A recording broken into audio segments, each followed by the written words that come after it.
Hello everyone, our book for today is entitled Hipon and Biya, story by Carla Pacis, illustrated by Joanne and released by Adarna Publishing House.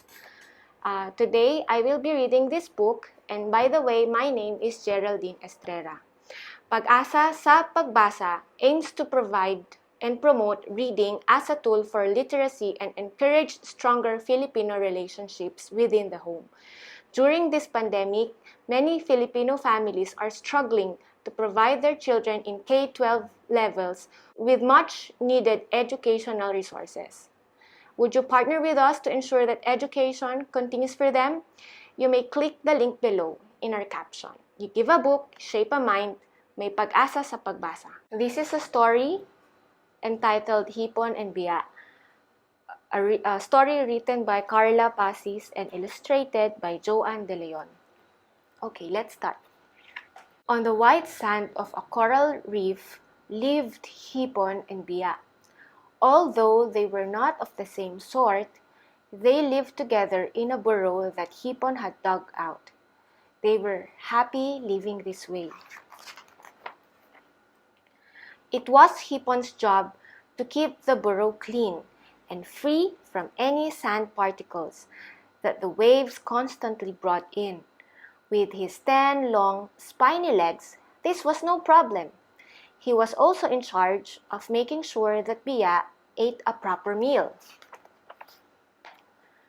For his part, Biya fiercely guarded the burrow from trespassers. He also made sure Hipon was safe from the big hungry fish that thought his thin shell was absolutely scrumptious. Each time Biya saw a large fish nearby, he would flick his tail several times, and Hipon, who couldn't see very well, would rush into the burrow for safety. On stormy days, Hipon would plug the entrance to the burrow with a pebble. Both he and Biya were safe from the waves that swirled and pushed against the coral reef. It was such a day that their troubles began. The storm had been raging over several days, and Hipon was tired of pushing away the sand that kept falling into the burrow. And then Hipon yelled exhaustedly at Biya and said, "Don't just stand there, do something!" "But what?" answered Biya. "Nothing can come into the burrow to eat us." Hipon knew that to be true. But why did he have to do all the work? "Fetch me some food," Hipon ordered. "Scratch my back."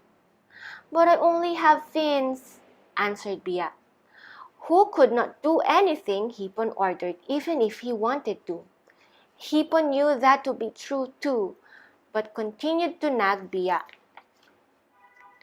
Life became unbearable for Biya. As soon as the storm passed, he swam out of the burrow. "Where are you going?" asked Hipon.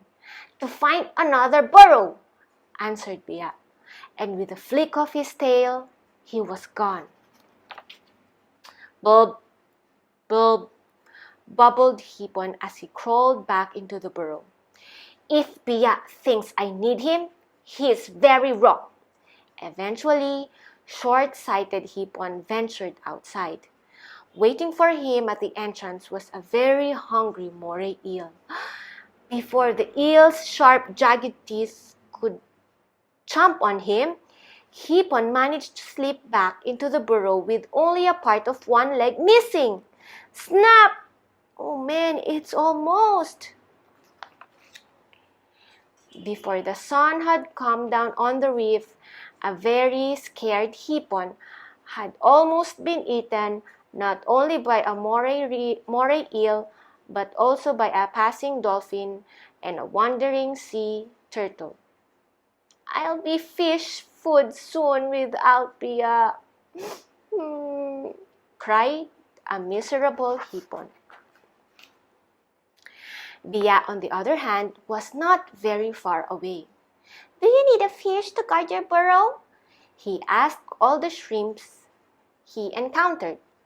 The shrimps shook their head. All the other burrows had a fish and didn't need another. "Where will I sleep tonight?"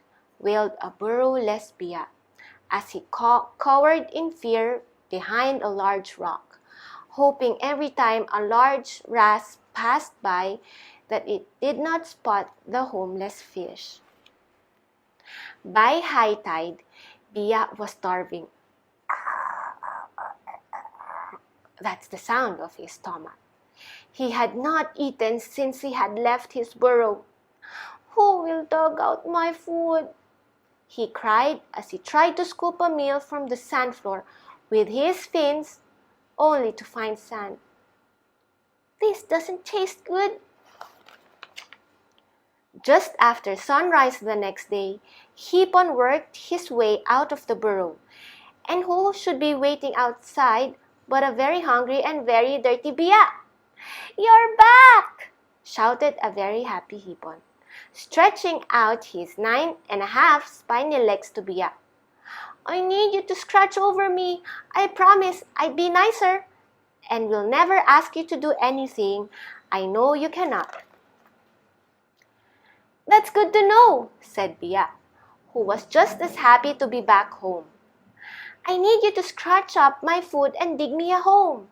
All the other shrimps have partners, and the reef can be a dangerous and a lonely place for a homeless and lonely fish," said Biya, as he flicked his tail 3 times to warn Hipon of a hungry stonefish lurking in the coral nearby.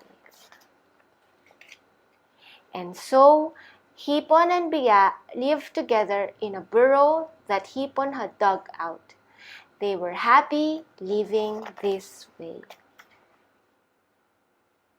The end.